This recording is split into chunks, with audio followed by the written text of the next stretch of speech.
C'est toujours un événement lorsqu'Insta360 sort une caméra. C'est eux qui ont initié les caméras 360 degrés. Ils viennent de dévoiler la X6, la suite d'une caméra déjà incroyable qui a fait un carton, la X5.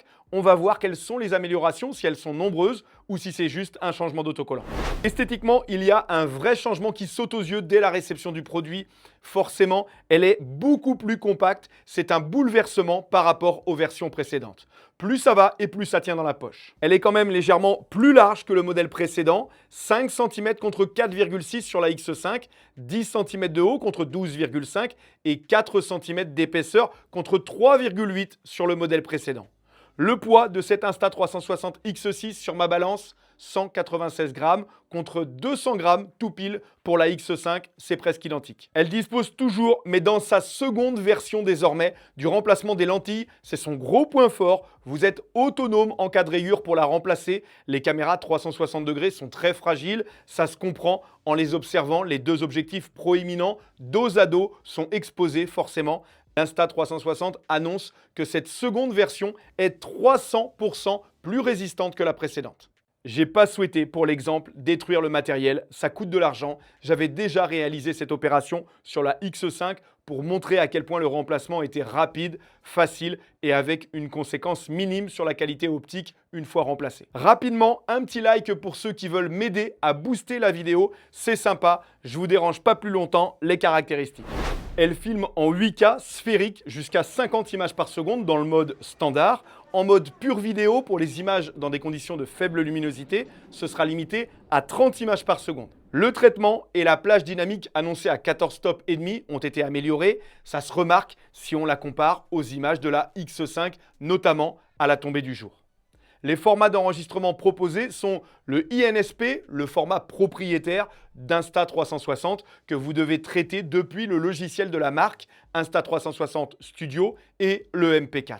La compression au codec H.265 est réalisée à 240 mégabits par seconde.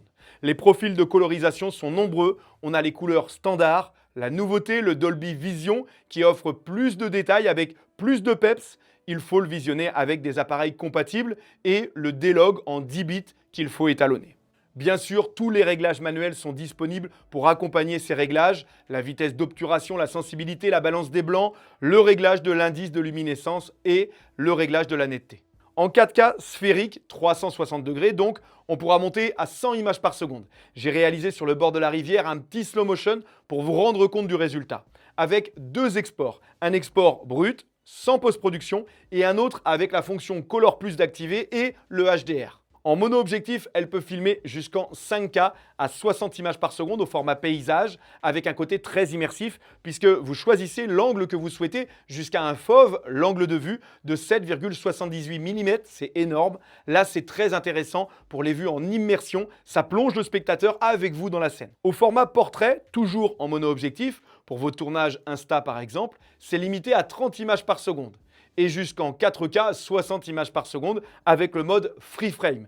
Alors le mode vidéo Free Frame, il est très particulier parce qu'en fait, il va vous permettre de filmer à la fois à l'horizontale et en même temps à la verticale et de choisir uniquement ensuite en post-production le cadrage qui vous convient, que ce soit le cadrage en mode portrait ou le cadrage en mode horizontal. Donc évidemment, c'est très pratique puisqu'en ce moment, avec la multiplication des réseaux sociaux, on ne sait pas toujours sur quelle plateforme on va pouvoir poster avant le tournage. Donc ça donne un côté plutôt agréable pour éviter d'avoir à tourner plusieurs fois ces scènes, tout simplement. En photo, on aura 120 mégapixels. C'est toujours des super souvenirs, les photos en 360 degrés. Ça vous plonge rapidement dans la scène, on peut naviguer dedans. Et je vous le rappelle, on peut les partager telles quelles sur certains réseaux sociaux. C'est très bon sur ce point, dès lors qu'il y a une bonne luminosité et qu'on ne zoome pas, bien sûr.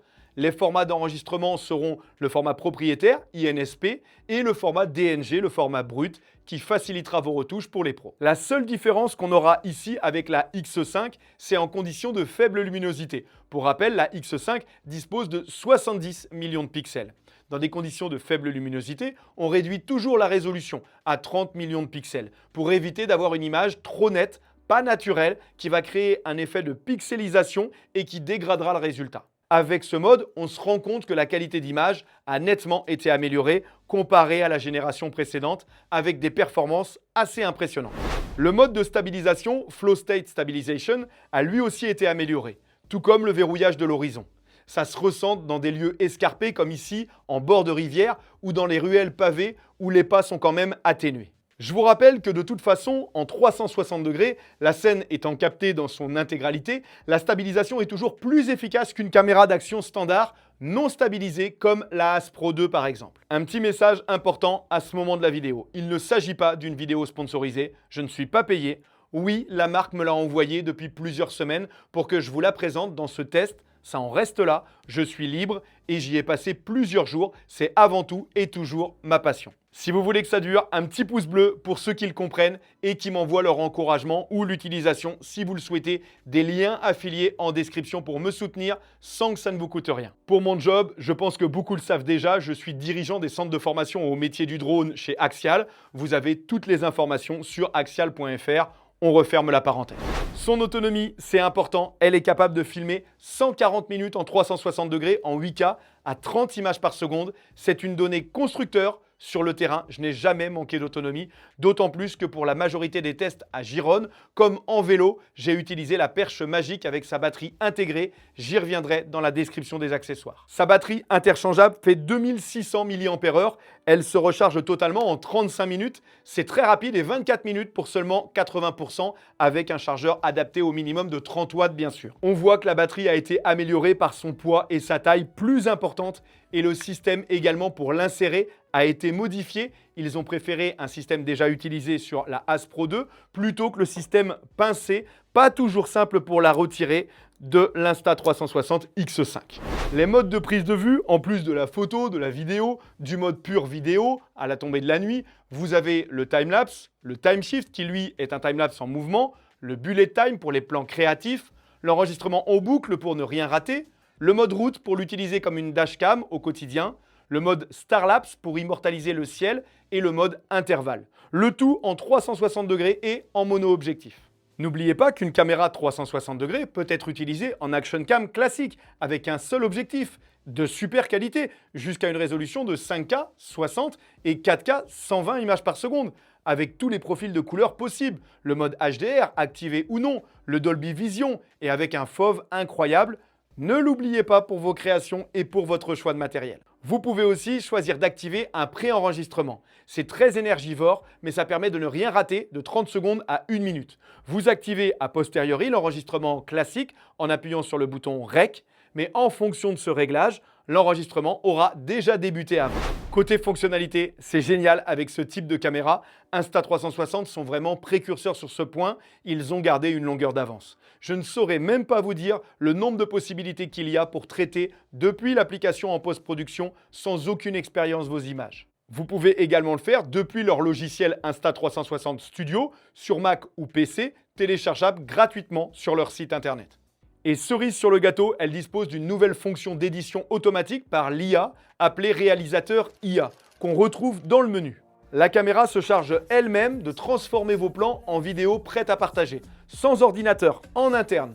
Il y a 3 contraintes. Sa batterie doit être chargée à plus de 80%. Vous devez avoir réalisé au moins 3 clips de plusieurs secondes durant le dernier mois. Vous devez être patient, ça prend quelques heures. Vous allez vous coucher et au réveil, l'IA a généré pour vous le clip vidéo de la veille à partir de vos images et en musique, prêt à être partagé. Ça ne vous interdit pas de le retoucher, de supprimer ou ajouter facilement des séquences, modifier leur durée ou changer la musique. C'est franchement assez bluffant et très efficace comme vous pouvez le voir. Il y a même dans les fonctionnalités un mode de suivi intelligent pour les créateurs que je vous ai testé. Autre fonctionnalité très sympa de cette Insta360 X6, c'est le mode de suivi automatique. Alors, il est utilisable uniquement avec un seul objectif, donc de côté mono-objectif. En plus, j'ai le retour vidéo pour pouvoir me voir. Et une fois que j'ai sélectionné le visage, le sujet, je peux me balader comme ça et il exerce une sorte de cadrage automatique sur moi. Ça permet d'avoir un plan un petit peu plus dynamique tout en étant seul pour se cadrer. Donc, c'est plutôt pratique. Un mot sur le menu, la partie réglage, intuitivité de la caméra. Il y a des légers changements tout en gardant la philosophie des modèles de la marque. C'est très intuitif, l'écran tactile OLED de 2,32 pouces, très lumineux, est un vrai plus. C'est très agréable. Il est sensible à la pression désormais. Ça évite les erreurs de manipulation ou de touche par inadvertance. Ça reste très agréable à l'utilisation et impressionnant. Le fonctionnement de la X6 est simple. Une fois allumé, avec un slide de gauche à droite, vous accédez à votre galerie de médias. De droite à gauche, vous accédez à tous les réglages manuels. Ils sont nombreux, soit en mode base, si vous n'avez pas envie de vous prendre la tête et qu'il s'agit de vos premiers tournages, c'est le mode automatique. Un mode pro, ça va beaucoup plus loin. Moi, je laisse toujours en mode automatique durant les tests pour bien comprendre et juger de la gestion de la lumière par la caméra. C'est également le mode que privilégieront une grande partie d'entre vous. Pour terminer, de l'autre côté, on trouve un petit tableau de bord sur le stockage de la caméra. Elle dispose de 47 Go de stockage interne, alors que la X5 n'en disposait pas. Et vous pouvez augmenter via une carte micro SD qui s'insère sur le côté de la batterie. La captation sonore a été améliorée, c'est du 16 bits en 48 kHz, en Dolby Atmos, pour un son spatial. Elle embarque plusieurs micros, dont un anti-vent, pour ajuster au maximum la qualité et obtenir un son d'une grande clarté. On va justement faire un test ensemble. Allez, je profite d'être sur le pont pour vous faire un petit test sonore. Donc, il y a un petit peu de brise, mais vraiment, c'est très léger. On voit que cet Insta360 X6, elle a nettement amélioré la qualité sonore. Ça fait déjà plusieurs jours que je le constate durant ces tests. Et vraiment, c'est assez bluffant, même si pour la voix, vous le savez, je vous l'ai déjà répété au fil des vidéos, j'aime bien avoir mon petit micro que j'ai pas ici, mais au moins qui permet de faire une filtration très efficace du son. Voilà, allez, je vous laisse profiter encore un petit peu, vous faire votre propre avis à chacun dans ce lieu magnifique, puisqu'on est à Gérone. Gérone à environ 1 heure de la frontière espagnole. Donc voilà, et puis à 1 heure aussi de Barcelone de l'autre côté. C'est vraiment un centre à la fois historique et puis une vieille ville très agréable.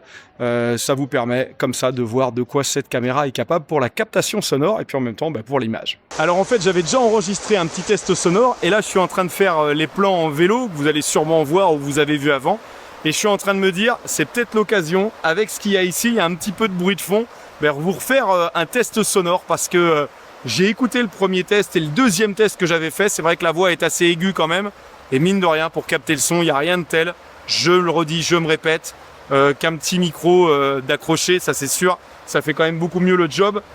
Mais voilà, le plan est sympa et je voulais que vous puissiez aussi ici vous faire de nouveau votre avis sur cette captation sonore. Vous pourrez ajuster au besoin. Moi, j'ai par exemple souhaité que le fichier son soit enregistré séparément pour que ce soit plus simple ensuite pour moi, en post-production, de le traiter si nécessaire. Le mode audio intelligent, c'est un filtre actif qui sélectionne seul le meilleur résultat. Je l'ai activé également durant ces tests. Vous avez aussi dans le menu l'activation possible de l'amélioration du son du moteur si vous l'utilisez en voiture ou en 2 roues et le réglage du niveau de gain du micro Bluetooth si vous en avez un. C'est assez complet et plutôt de bonne qualité pour une caméra d'action. Côté accessoires, on retrouve les habituels et une amélioration sur la perche de puissance qui contient une batterie et une télécommande. Cette perche, à la différence des perches Insta360, elle disparaît aussi à l'assemblage. Elle est télescopique de 33 cm à 1 m. Mais regardez, elle dispose également d'un connecteur qui lui permet de fixer l'Insta360 X6 pour la piloter via les 3 boutons de la télécommande dont elle dispose, qui sont paramétrables pour changer le mode, pour l'interrompre, pour lancer l'enregistrement ou faire une photo. Et en plus, recharger votre caméra puisque c'est aussi une batterie externe de 4500 mAh. Vous comprenez, l'autonomie ne sera plus un problème. Elle existait déjà, mais avec un câble à relier sur le côté. Ici, c'est plus rapide et plus simple. Il y a aussi, je vous en ai déjà parlé en introduction, le kit de remplacement de lentilles. C'est son gros point fort. On sait que c'est très fragile sur les caméras 360 degrés. Je vous conseille toujours d'en avoir un avec vous. En quelques minutes, vous remplacez sans incidence le verre de façon autonome. Les filtres ND neutre densité sont déjà disponibles. J'ai utilisé les ND 64 durant une grande partie des tournages extérieurs. Ils vont permettre de limiter la quantité de lumière qui rentre. Ils n'ont aucun autre effet comparé aux ND-PL qui, eux, sont polarisés. Eux, ils vont permettre de diminuer la vitesse d'obturation et donc améliorer votre image en lui donnant un côté plus cinématique. Ensuite, on a la cage métallique où l'on vient glisser la caméra. Je l'ai utilisée à vélo.